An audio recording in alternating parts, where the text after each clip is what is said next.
The piercing wee-oo of a police siren tore through the quiet morning, then cut off with a sickening crunch. I dropped my mug and sprinted outside. There it was, the county sheriff's cruiser flattened beneath the massive trunk of my oak tree. Smoke curled from the hood, blue lights still flashing weakly under the weight of splintered wood. And standing beside the wreck, hands on her head, was Deborah Frost, our self-appointed HOA queen, the same woman who had ordered that very tree chopped down just hours earlier.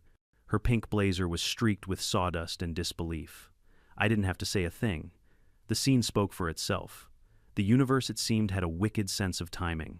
That was the moment our little neighborhood war went from ridiculous to legendary. Before I tell you how an HOA president's arrogance turned into a full-blown scandal, drop a comment with your location and local time, and make sure to subscribe. You're not going to believe what came next. You'd think after a tree crushed the sheriff's cruiser, people would realize maybe, just maybe, messing with nature wasn't such a bright idea. But this all started long before that morning, back when the oak was still standing tall in my backyard, and HOA President Deborah Frost still believed her clipboard could bend reality. When I first moved to Oakview Hills, I thought I'd found peace. I'm a landscape architect by trade, a man who spends his days designing parks, restoring wetlands, making things grow. That old oak had stood there for nearly a century, roots sunk deep into the clay branches shading 3 backyards. It wasn't just a tree, it was history. It anchored the hillside, held the soil, kept the runoff from flooding Deborah's precious rose garden. I used to joke that it had been here longer than any HOA and would outlive them all. That was before Deborah took office. Now, if you've never lived under a true HOA, Karen, let me paint the picture. Blonde highlights too sharp for her age, a collection of pastel blazers that could blind a camera lens, a personality that could turn a block party into a courtroom hearing, and the voice, oh that voice, sharp nasal and powered by a sense of authority granted by a laminated badge that simply read HOA President. The previous president, Mr. Grayson, had been fair, logical.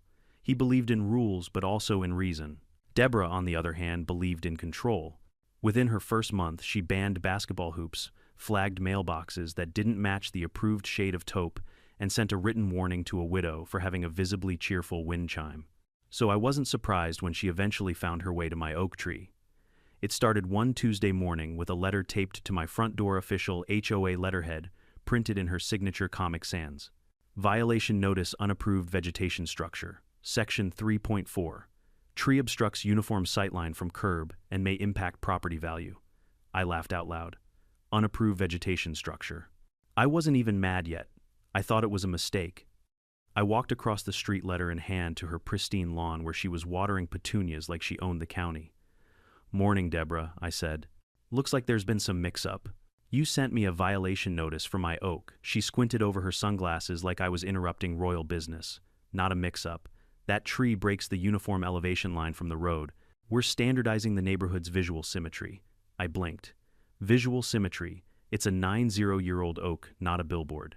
It blocks the view of the Frost residence, she said, gesturing grandly toward her own house as if it were a national landmark. When prospective buyers drive through, first impressions matter, I smiled. You planning to sell? Her eyes narrowed. That's not relevant.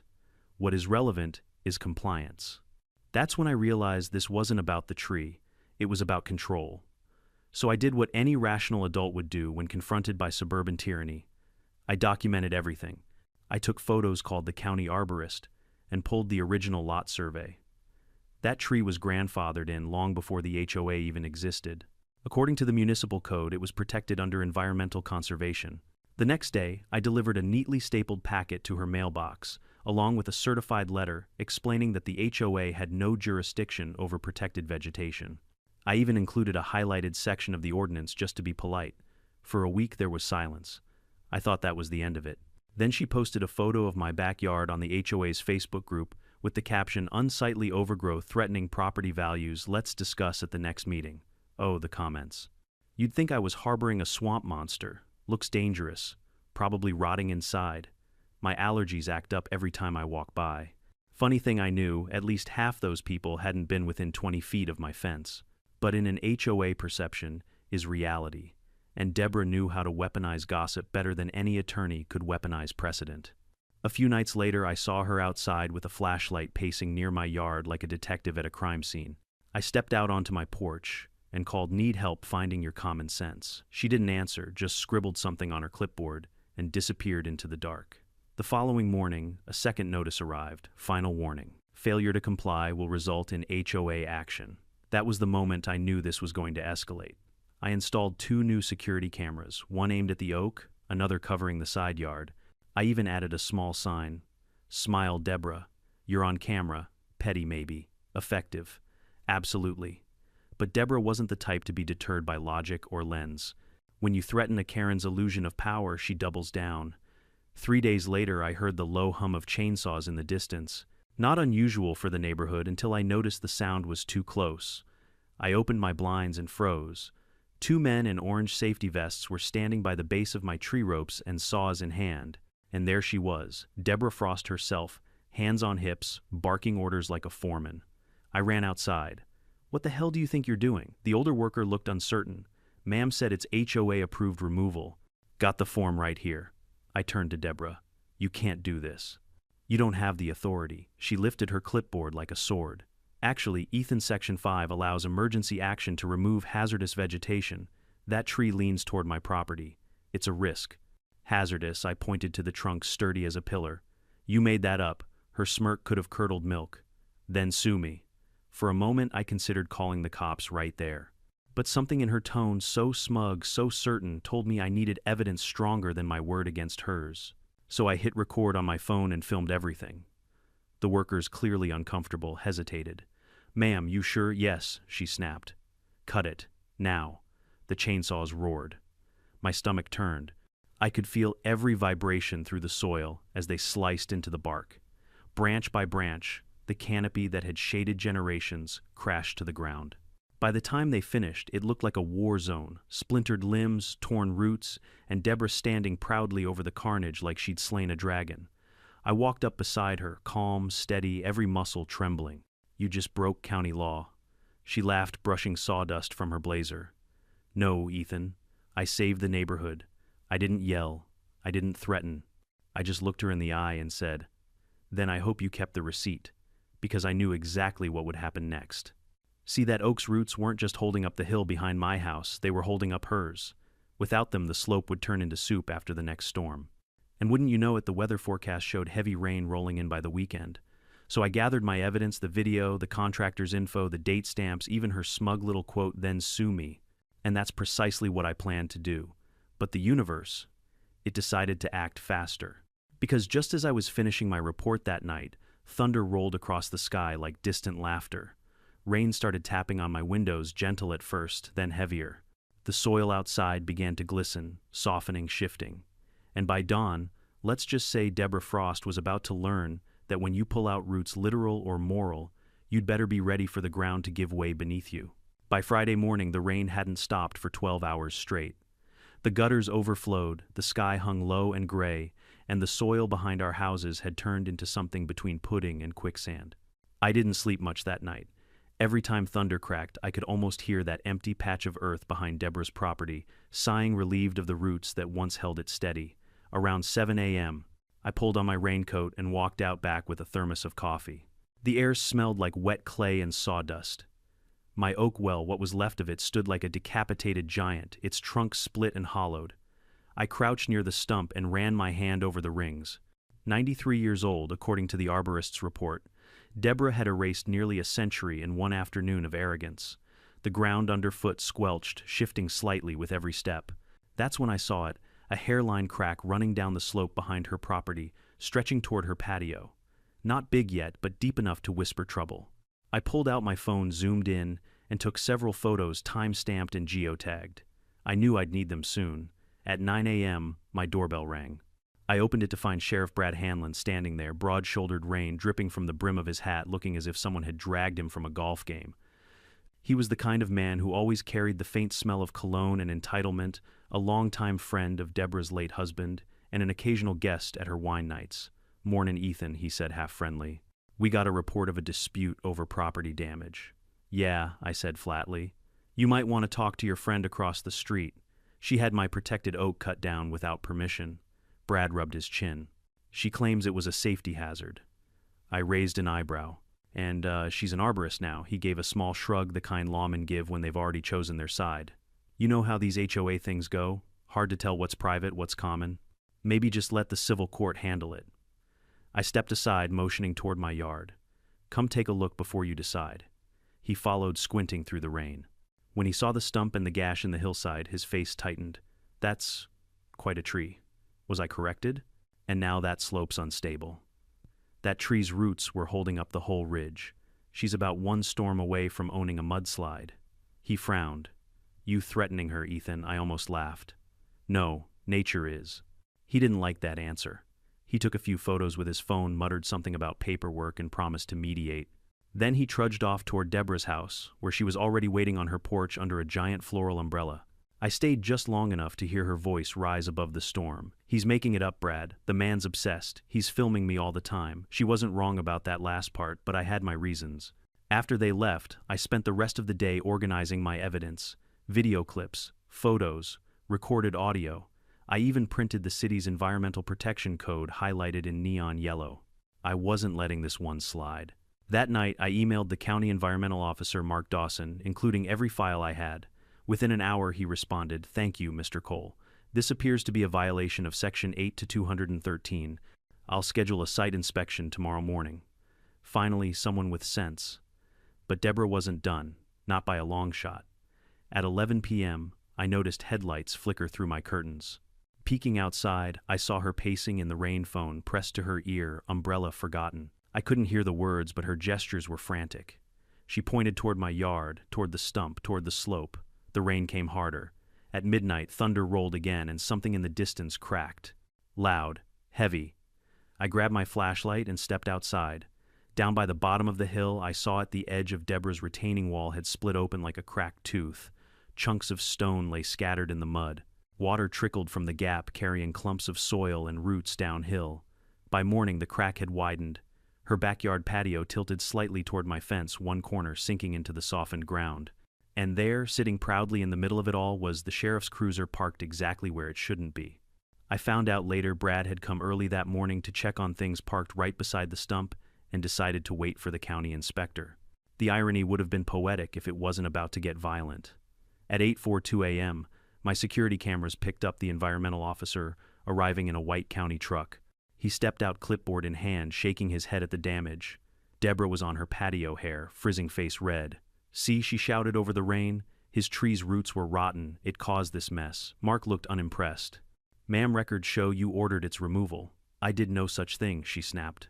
He tilted his tablet. "I have footage right here from Mr. Cole's security system. You were directing the contractors yourself." Her mouth opened, then closed. "That's when it happened." A low groan rolled through the air. The slope behind her yard shifted. Everyone turned. The remaining half of the trunk, heavy soaked, loosened by the downpour, tilted forward. I could almost see it in slow motion, the earth cracking the log, sliding, bouncing once, twice, then crashing down with an ear-splitting wham, directly onto the sheriff's car. Glass exploded. Metal screamed. The blue lights flickered to life, siren wailing briefly before sputtering out. Mud splashed across everyone within 20 feet. Mark Dawson leapt backwards, soaked and furious. Deborah screamed, stumbling into the mud in her pink slippers. Brad stood frozen, mouth open, staring at what used to be his cruiser. For a moment no one moved, just the hiss of rain on steel and the faint, tragic honk of the car's dying horn. Then I stepped forward, camera in hand, filming the whole thing. "Guess the tree was a hazard after all," I said, deadpan. Brad turned toward me, soaked and furious. "This isn't funny, Ethan, wasn't meant to be," I replied. "But it is justice." He radioed for backup, mumbling something about structural collapse. Deborah tried to stand, slipping twice, smearing her pink blazer in brown streaks. Within minutes, more deputies arrived, along with the county's damage assessment team. My front yard turned into a circus, yellow tape, flashing lights, and a dozen onlookers peeking through curtains. By noon, word had spread across the entire neighborhood. Phones buzzed, photos circulated, and someone posted a video to the HOA Facebook group titled "HOA President's Tree Disaster Crushes Sheriff's Car Instant Karma." Within hours, it hit 3,000,000 views. That afternoon, Mark Dawson pulled me aside. "Mr. Cole," he said quietly, "your footage shows everything. We'll file this as unlawful removal of protected vegetation plus property damage due to negligence. It's quite serious."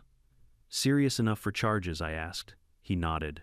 At minimum fines, possibly civil liability. And given whose car that is, he glanced toward the flattened cruiser.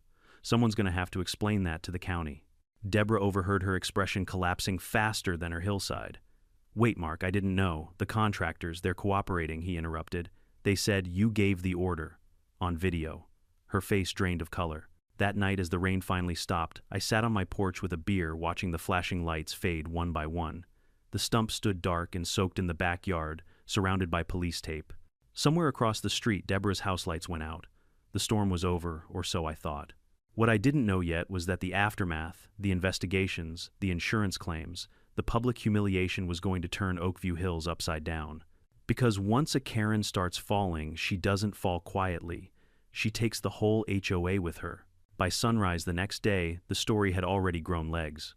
Someone's teenager had posted drone footage of the fallen tree and the crushed patrol car to TikTok, and within hours it hit over 100,000 views under the tag number HOKarma.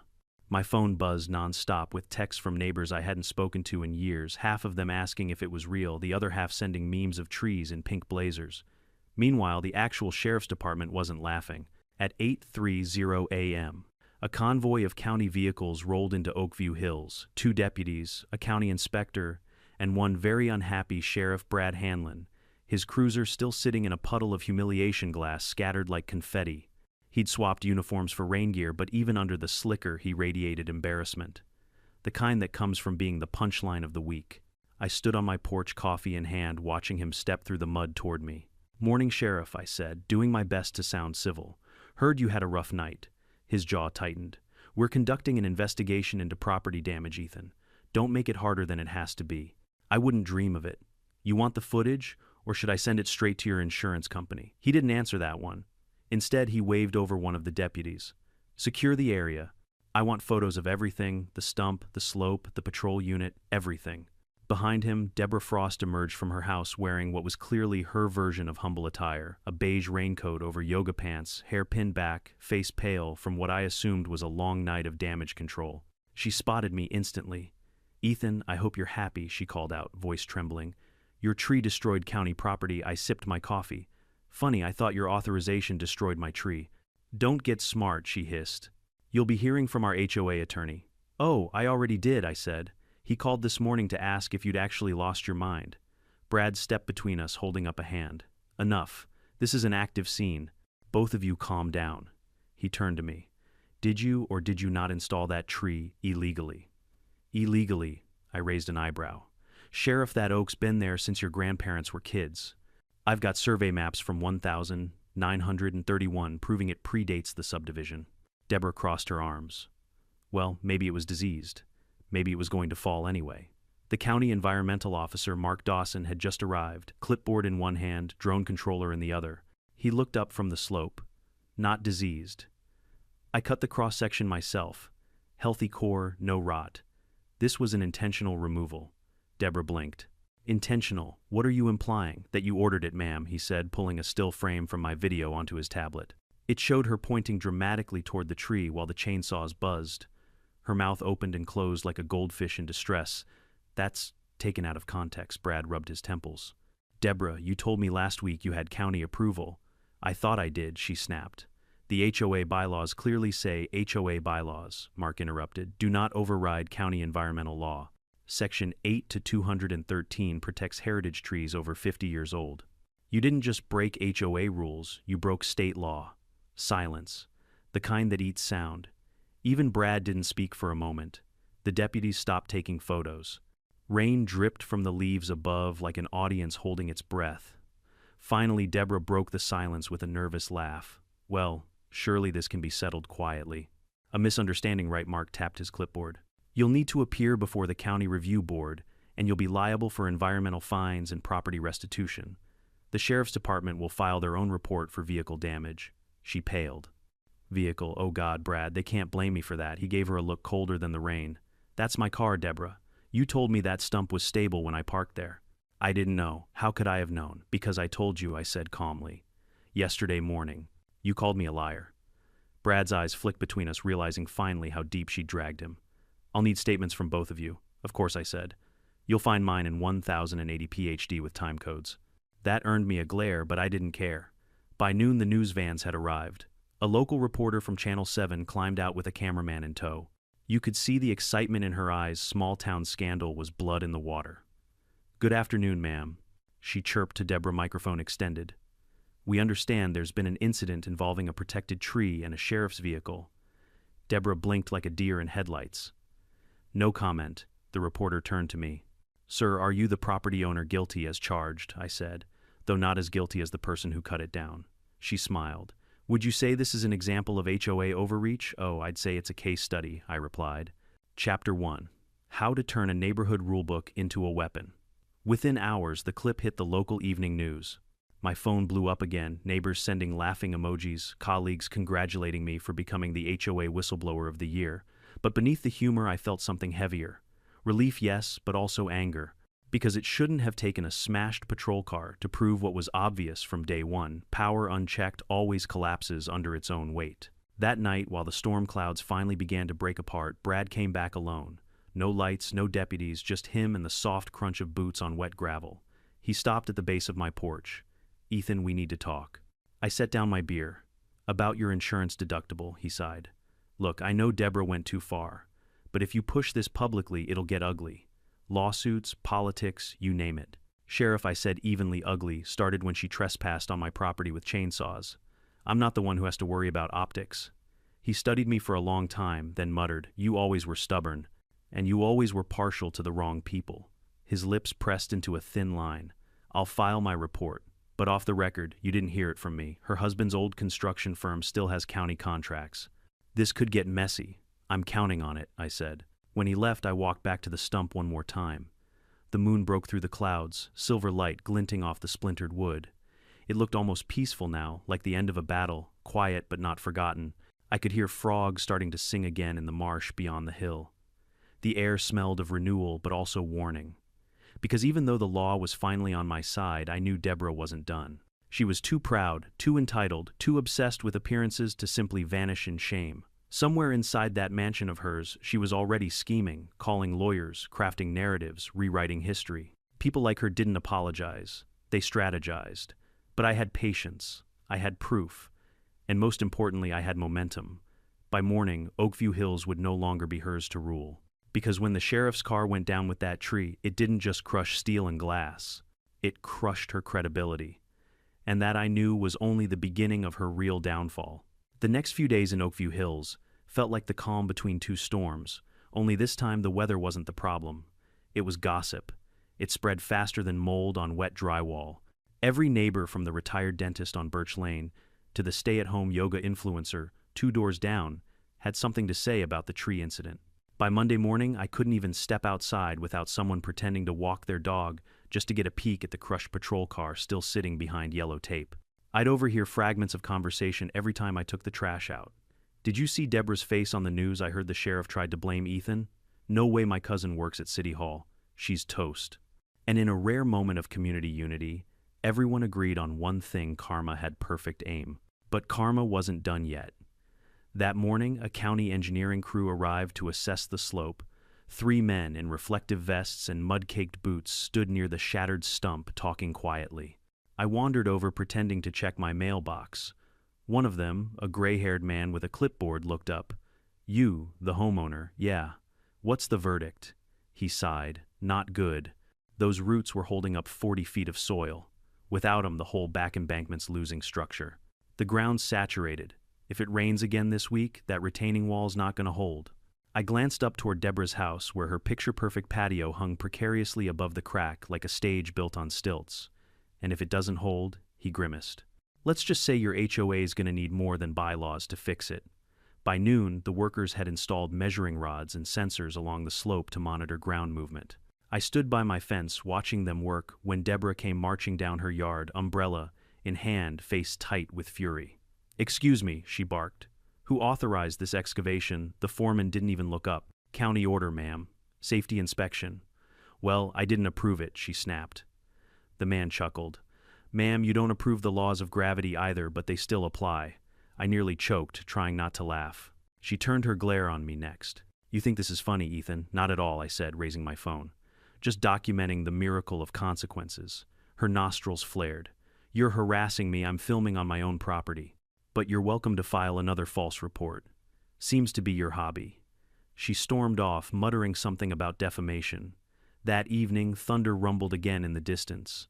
Not a full storm, just teasing rumbles from the western sky. But after everything we'd been through, even the faintest thunder felt like a warning shot. Around 9 p.m., as I sat in my living room editing drone footage for evidence, I heard a faint crack.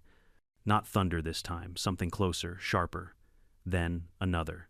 I stepped outside with my flashlight. The slope behind Deborah's property was moving, slowly, like a great creature shifting in its sleep.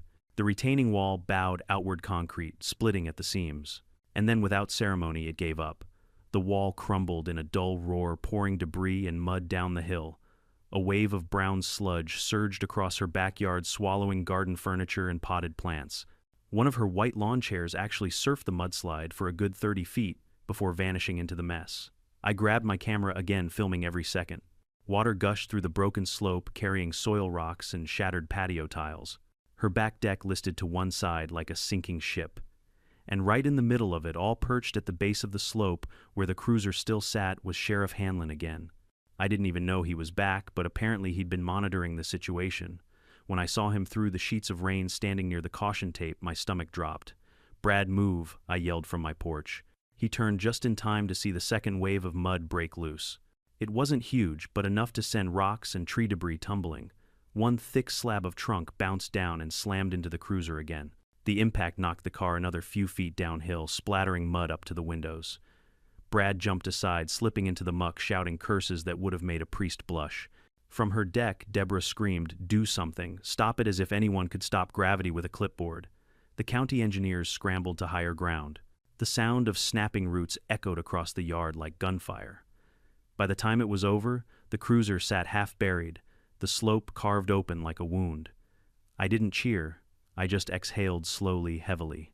This wasn't just karma anymore. This was the full invoice coming due. The next morning, news vans returned, twice as many this time. One of them even brought a drone crew. Reporters swarmed the area like seagulls at a landfill. I stayed quiet, leaning on my fence while they interviewed the county inspector. Officials confirm, one reporter said into her mic, that the unauthorized removal of a protected heritage tree directly caused this partial landslide, which resulted in property damage to both private and county assets. The HOA president, Mrs. Deborah Frost, could face civil penalties exceeding $50,000. That number hung in the air like perfume, sweet, sharp, and satisfying. Of course, Deborah wasn't going down without drama. When she saw the cameras, she stormed out onto her ruined deck, clutching a stack of papers in one hand and yelling, "This is harassment. That man is manipulating footage. I was acting under HOA authority." One of the reporters turned her mic toward Deborah. "Ma'am, your HOA's attorney says they have no record of such authorization." She froze mid-yell. The silence that followed was priceless. Meanwhile, Sheriff Hanlon stood off to the side, mud still caked on his boots, expression somewhere between humiliation and exhaustion. He caught my eye briefly, then looked away. That evening, the county issued a formal notice declaring the slope a hazard zone. Deborah's backyard was officially condemned until further stabilization. The HOA's insurance refused to cover the damage, citing unauthorized environmental interference. In other words, she was on her own. And that's when the real collapse began, not of soil, but of reputation. Neighbors who used to kiss her ring started avoiding eye contact. The HOA board called an emergency session. Whispers spread through the cul-de-sac about misused funds, fake maintenance invoices, even personal spending on community events that never happened. I didn't start those rumors, but I didn't stop them either. By the end of the week, the sheriff's department had officially filed a damage report naming Deborah Frost as the responsible party for the destruction of county property. The phrase "reckless negligence" appeared 3 times in the report. When I read it, I smiled for the first time in days. The next morning, as I left for work, I saw her standing by her mailbox in slippers holding a letter. Her eyes were red, her hands trembling. It was the official notice of liability from the county plus a court summons. She saw me watching and snapped, "I hope you're proud of yourself." I walked up to the edge of my lawn and said quietly, "Not proud. Just relieved." Then I pointed toward the stump behind me. "Funny thing about trees, Deborah, you can't cut out roots without the ground remembering." Her lip quivered. For a split second, she looked human. Then she turned and went inside, slamming the door hard enough to echo across the street. That was the last time she spoke to me directly. but the fallout was far from over. Because as satisfying as it was to see justice finally land, I knew the next act in this neighborhood drama was about to get even messier. HOA elections audits, and maybe just maybe a few buried secrets finally clawing their way to daylight. And for once I wasn't the one digging. If you'd told me a month earlier that my backyard would become the scene of a county investigation, 3 insurance claims, and a viral YouTube clip titled HOA Karen versus Gravity She Lost, I would have laughed. But by week's end, Oakview Hills wasn't just gossip fodder, it was a full-blown legal circus. The county environmental office cordoned off the slope with fresh tape. The sheriff's department filed its official incident report, which listed the cause of damage as unauthorized removal of stabilized vegetation, resulting in structural collapse. Translation: Deborah's crusade had literally brought the hill down, and now the insurance companies wanted blood. On Monday morning, a convoy of black SUVs pulled up adjusters, lawyers, investigators. They set up folding tables under pop-up tents, pulling files from waterproof binders while drones hovered overhead, taking aerial shots of the carnage. You'd think they were filming a crime scene. In a way, they were. I watched from my porch, trying not to grin as one of the adjusters, an older man with silver hair and a permanent frown, walked up to me. "Mr. Cole," he asked, flipping through his notes. "You're the property owner adjacent to the slope." "That's right." He nodded. "We've reviewed the footage. I have to say that video's one of the most comprehensive documentations I've ever seen. You should consider working for us." I smiled. "Thanks, but I prefer planting things to watching them fall apart." He chuckled, then gestured toward the ruined hillside. "You're aware Mrs. Frost submitted a counterclaim accusing you of negligence," I snorted. "Negligence. For owning a tree that survived 9 decades before she decided to play lumberjack." He smiled politely. "We're not taking it seriously. Between your time-stamped footage, the county ordinance, and the contractor's statements, let's just say her story doesn't hold up." I leaned against the porch rail. "So what happens now?" He sighed, scanning the scene. "Her homeowner's insurance won't cover self-inflicted damage. The HOA's policy excludes unlawful activity. That means, well, she's personally liable for all this." "Personally liable," I repeated, letting the words sink in like good music. "Yes, sir, including the sheriff's cruiser." I raised an eyebrow. Now that is poetic justice. Meanwhile, Deborah wasn't handling the spotlight well. The moment reporters stopped camping outside her house, she started filming herself. She uploaded a tearful Facebook Live rant titled "The Truth They Don't Want You to Know About Oakview Hills." In it, she wore sunglasses indoors and claimed she'd been sabotaged by a vindictive neighbor spreading misinformation. She said I'd manipulated drone footage, that I'd set her up, and that the tree had been already unstable due to soil disease. The comments section was brutal. "Lady, you hired the crew yourself. The only disease here is HOA power trips. You're crying in your Range Rover, ma'am. Nobody's feeling sorry for you." Within an hour, she deleted the video, but not before someone downloaded it and re-uploaded it to Reddit under r/HOA stories. It hit 1.2 million views overnight. I should have felt vindicated. But what I felt was something else: exhaustion. Vindication and peace aren't the same thing, I realized. Vindication's loud. Peace is quiet. And my neighborhood hadn't been quiet in weeks. Still, the investigation pressed on. The contractors Deborah had hired, 2 brothers from a small landscaping company, were subpoenaed for statements. I happened to see them again one afternoon, when the county investigators arrived to record interviews. They looked nervous but relieved. One of them, Jake Morales, recognized me. "Hey man, sorry about your tree," he said, avoiding eye contact. "We told her we needed county clearance. She said she was the clearance." "She told me that too," I said. "At least you've got it on video." He nodded. "Yeah, we gave the footage to the county. My lawyer said it's open and shut." "Good," I said. "She's been getting away with this too long." As the investigation deepened, more skeletons began crawling out of the HOA's file cabinets. Turns out Deborah's beautification fund was missing thousands of dollars in miscellaneous landscaping fees. A paper trail led straight to a contractor she'd personally approved, one who'd been billing for projects that didn't exist. When word hit the HOA board, it was chaos. I got the whole story from Patricia Lane, the assistant treasurer, a quiet widow who'd lived here longer than anyone. She showed up on my porch one evening, clutching a folder. "Ethan," she said, glancing over her shoulder, "you didn't hear this from me, but we did an emergency audit. The numbers don't add up. Deborah's been using HOA funds to pay for personal projects." "Personal projects?" Patricia nodded grimly. "Bathroom renovations, a new hot tub, even her lawn service." I let out a low whistle. Guess she believed in reinvesting in the community, her own community. Patricia almost smiled. The board's voting tomorrow to suspend her authority. She doesn't know yet. The next evening, the HOA held a closed session in the community hall. But in Oakview Hills, nothing stays closed. Half the neighborhood crowded outside the glass doors as muffled shouting echoed from within. When the doors finally opened, Deborah stormed out, face blotchy and pale. A few board members followed, looking like they'd just survived an exorcism. Patricia emerged last and walked straight to me. "It's done," she whispered. "Unanimous vote. She's out." The news spread like wildfire. By nightfall, the group chat was filled with confetti emojis and gifs of falling trees. Someone even updated the HOA website banner from Oakview Hills, a harmony of order, to Oakview Hills under new management. I slept better that night than I had in months. But Deborah, not so much. The next morning, she tried one last act of desperation, filing a complaint with the county accusing me of environmental sabotage. She claimed I deliberately weakened the slope to frame her. The county officer forwarded the email to me with a note that simply said, "Nice try."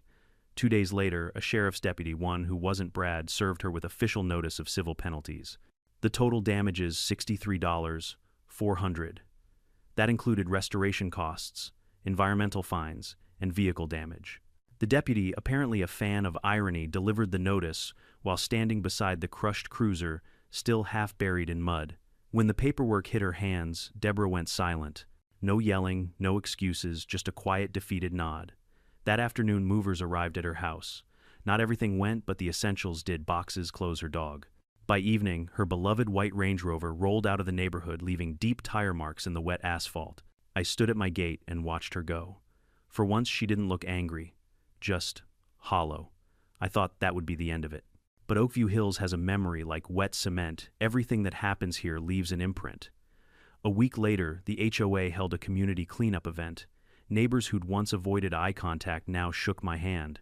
Someone brought cookies shaped like trees. The new interim president, Patricia, approached me with a small envelope. "What's this?" I asked. She smiled. "The board voted to name the new replanting initiative after your oak. We're calling it the Coal Tree Fund. County's even donating 2 saplings for restoration." I opened the envelope. Inside was a simple note, handwritten, "For the man who stood his ground when the ground itself gave way."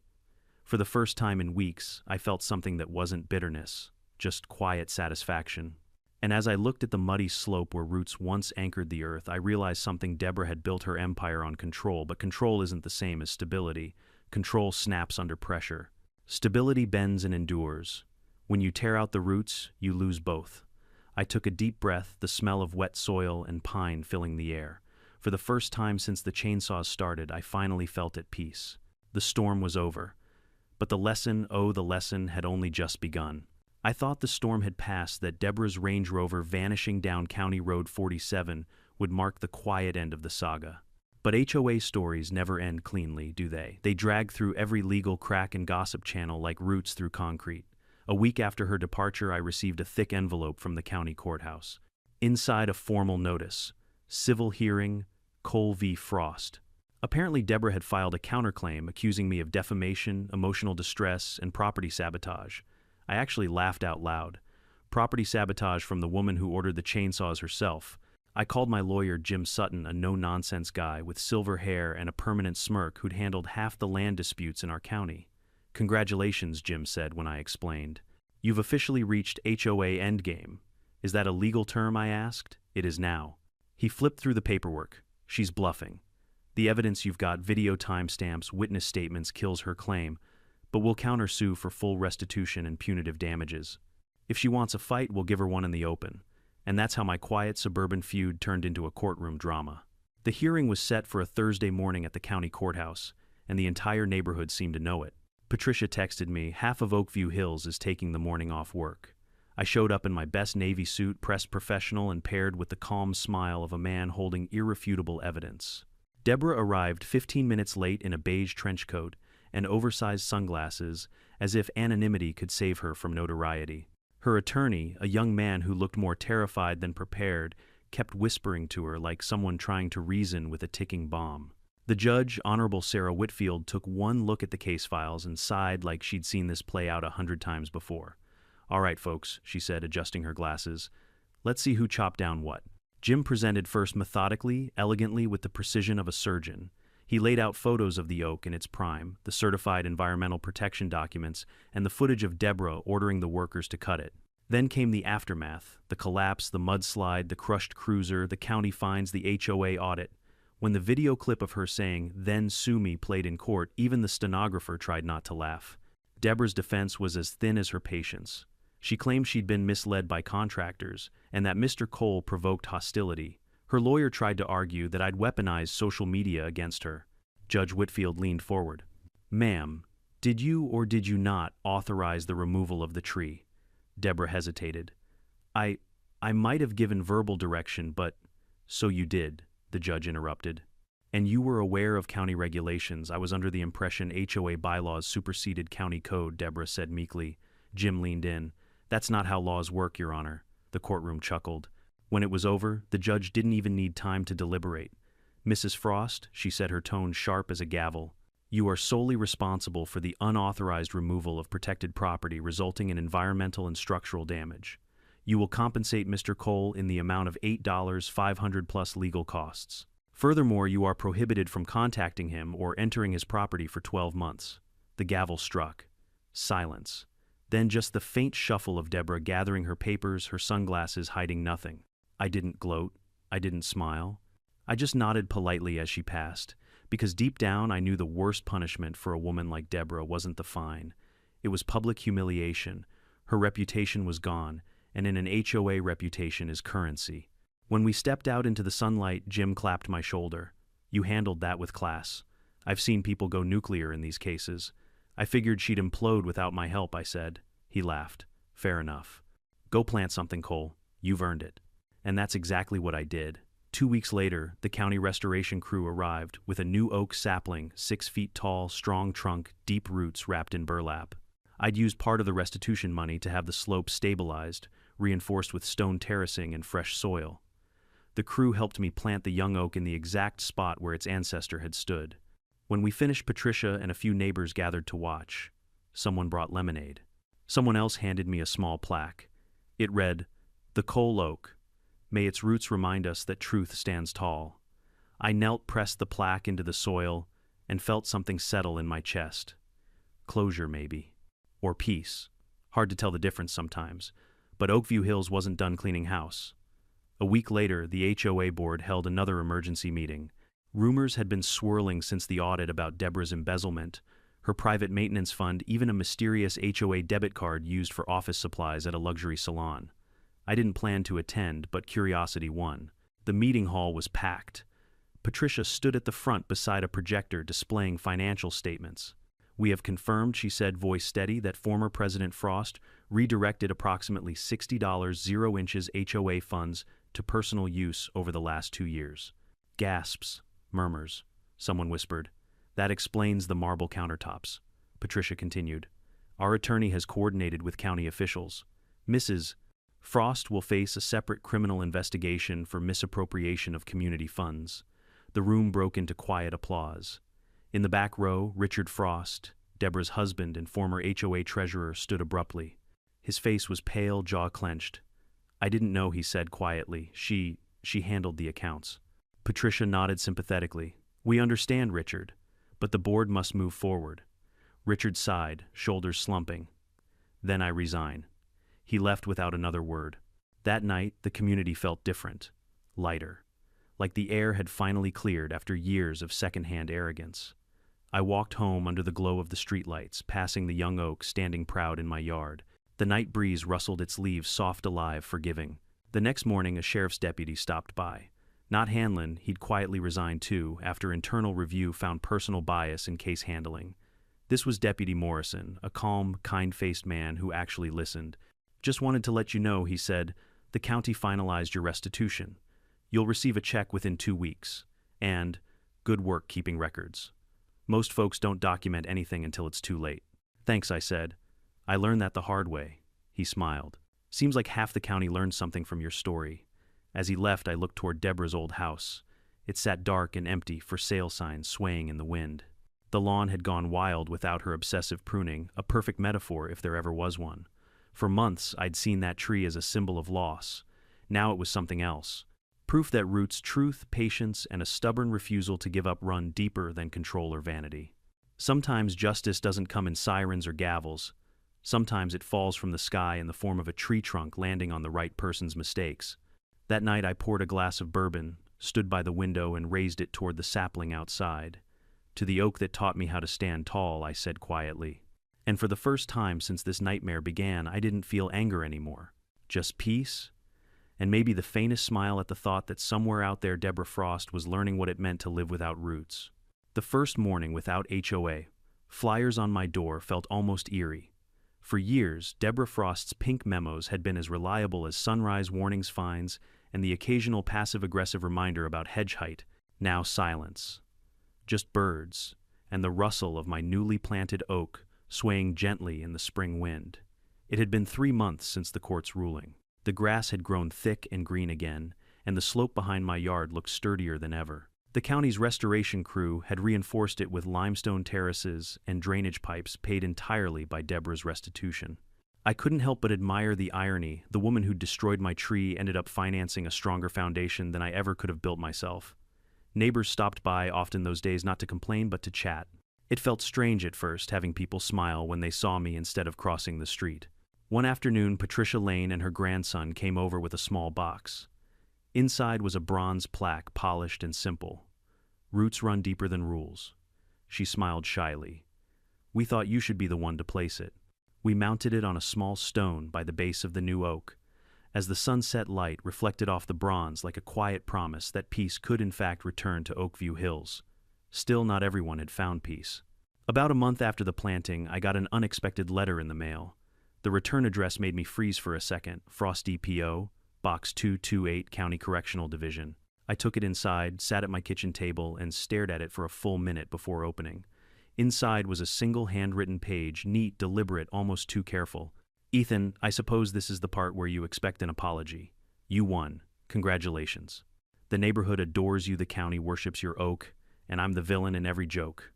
Maybe I deserve that, maybe not. But I'll say this power is addictive. It makes you think you're protecting order when really you're protecting ego. I mistook control for respect. You reminded me what the difference looks like. Deborah, I sat there for a long time, letter in hand, feeling conflicted. For months I'd imagined her downfall with a kind of grim satisfaction. But reading that, seeing her handwriting so precise, so human, it hit differently. Vindication was cold. Closure, though, that was warm. I folded the letter and tucked it into the HOA bylaws binder she'd once weaponized. A perfect burial spot. Life moved on. The HOA, now under Patricia's leadership, transformed overnight. Meetings became community potlucks instead of interrogations. The first event she hosted was Oakview Replanting Day. Kids dug holes for new shrubs, old neighbors swapped stories, and for once laughter replaced tension. Someone even joked about making no chainsaws allowed the new motto. One of the new board members, Dale, pulled me aside. You ever think about running for president? I nearly choked on my lemonade. Me, no thanks. I've already seen what that throne does to people. He laughed. Maybe that's exactly why you should. I smiled but shook my head. I'll stick to my trees. They listen better. As weeks passed, the new oak grew fast, faster than I expected. Its leaves glimmered in the morning sun, catching light the way the old one used to. Birds nested in its branches. Squirrels came back. Even the soil smelled alive again. Every morning I'd stand by the fence, sip my coffee, and feel like the world had finally realigned itself. Then one quiet Sunday, a white sedan pulled up across the street. A woman stepped out dressed simply in jeans and a gray hoodie. For a moment, I didn't recognize her. Her hair was shorter, her posture smaller. Then she turned and I saw her face. Deborah. She didn't come closer, just stood by her old mailbox, staring at the for sale sign still staked in her yard. We looked at each other for a few seconds. No words, no shouting, just silence. Then she raised her hand, not waving, not apologizing, just acknowledging. A brief nod, an unspoken truce. I returned it, and that was it. She got back in the car and drove away down County Road 47 until her taillights disappeared behind the trees. I never saw her again. That evening I sat under the oak with a beer watching the sunset through its branches. The light poured gold through the leaves, the air still, the neighborhood peaceful. I thought about everything that had happened, the noise, the anger, the humiliation, the rain, the tree crashing down on the sheriff's cruiser like divine comedy. I'd gone from quiet homeowner to accidental viral folk hero. But what stuck with me wasn't the spectacle. It was the lesson buried in the roots. We build walls, rules, committees, and bylaws to create order. But when we forget the why, when we enforce power just to feel important, those structures rot from within. Deborah wasn't born a villain. She became one the moment she valued control more than community. And in trying to prune others, she cut off her own roots. Nature doesn't negotiate. Gravity doesn't care about HOA titles. Justice, real justice, doesn't always need a courtroom. Sometimes it just needs patience, documentation, and a good foundation. Before heading inside, I took one last photo of the oak and posted it to the community page with a caption, 3 months later, peace and new roots. May we all grow from what fell. It got hundreds of likes and a few dozen comments. One of them, from Patricia, simply read, "This time, the right thing took root." And for the first time since this madness began, I realized the story wasn't about revenge at all. It was about growth, the kind that happens only after everything else collapses. If there's one thing this whole saga taught me, it's that patience beats rage every time. You can't out-yell arrogance, but you can outlast it. People like Deborah think control is power, but real power is calm, persistence, truth on your side, and the courage to stand your ground when everyone else bends. When someone tries to cut you down, let your roots, your integrity, your evidence, your faith speak for you. Because truth doesn't fall. It waits, it weathers, and eventually it grows back stronger. So if you're watching this, remember, document everything, stay calm, and never let a Karen or anyone make you doubt what's rightfully yours. Drop a comment below with where you're watching from, and tell me, have you ever faced an HOA nightmare like this? And if you believe karma always finds its target, hit that subscribe button. Because trust me, there's plenty more where this came from.